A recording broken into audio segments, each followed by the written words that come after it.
ನಾನು ಬೆಂಗಳೂರಿಗೆ ಬಂದು ಒಂದು ತಿಂಗಳು ಆದ್ರೂ ನಾವು ಶಿವಮೊಗ್ಗ ರಿಜಿಸ್ಟ್ರೇಷನ್ ಗಾಡಿ ಕಾಣಿಸ್ತಿರೋದು ಇವತ್ತೇ ಫಸ್ಟ್. ಹಾಯ್ ಎಲ್ಲರಿಗೂ ನಮಸ್ತೆ, ನಾನು ನಿಮ್ಮ ಪ್ರೀತಿಯ ಪ್ರಜ್ವಲ್ ಮರಾಠಿಗ. ಇವತ್ತಿಂದ ಬೆಂಗಳೂರಲ್ಲಿ ಲಾಗ್ಸ್ಗಳನ್ನ ಶುರು ಮಾಡ್ತಾ ಇದ್ದೀನಿ ಗೈಸ್.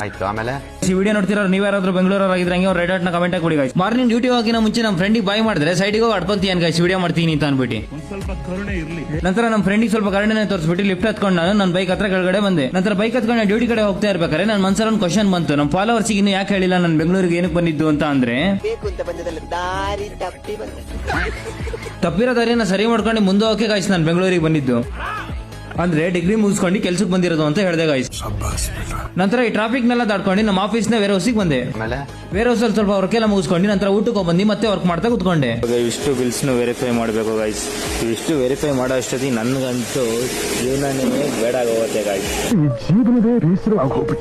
ನಂತರ ವರ್ಕ್ ನೆಲ್ಲ ಮುಗಿಸ್ಬಿಟ್ಟು ಮನೆಗೆ ಹೋಗ್ತಿರ್ಬೇಕಾದ್ರೆ ಟ್ರಾಫಿಕ್ ಅಲ್ಲಿ KA14 ಶಿವಮೊಗ್ಗದ ಗಾಡಿ ನೋಡ್ಬಿಟ್ಟು ನನಗಂತೂ ತುಂಬಾ ಖುಷಿ ಆಯ್ತು ಅಂತ ಹೇಳ್ತಾ, ಶಿವಮೊಗ್ಗದ ವಿಡಿಯೋ ನೋಡ್ತಿರೋ KA14 ಅಂತ ಹಂಗೆ ಒಂದು ಕಮೆಂಟ್ ಹಾಕ್ಬಿಡಿ ಅಂತ ಹೇಳ್ತಾ, ಹಂಗೆ ನನ್ನ ಅಕೌಂಟ್ ಫಾಲೋ ಮಾಡ್ಕೊಳ್ಳಿ ಅಂತ ಕೇಳ್ತಾ, ನೆಕ್ಸ್ಟ್ ಒಳ್ಳೊಳ್ಳೆ ವಿಡಿಯೋ ಜೊತೆ ಬರೋಣ ಅಂತ ಹೇಳ್ತಾ ವಿಡಿಯೋನ ಇಲ್ಲಿಗೆ ಮುಗಿಸ್ತಾ ಇದೀನಿ.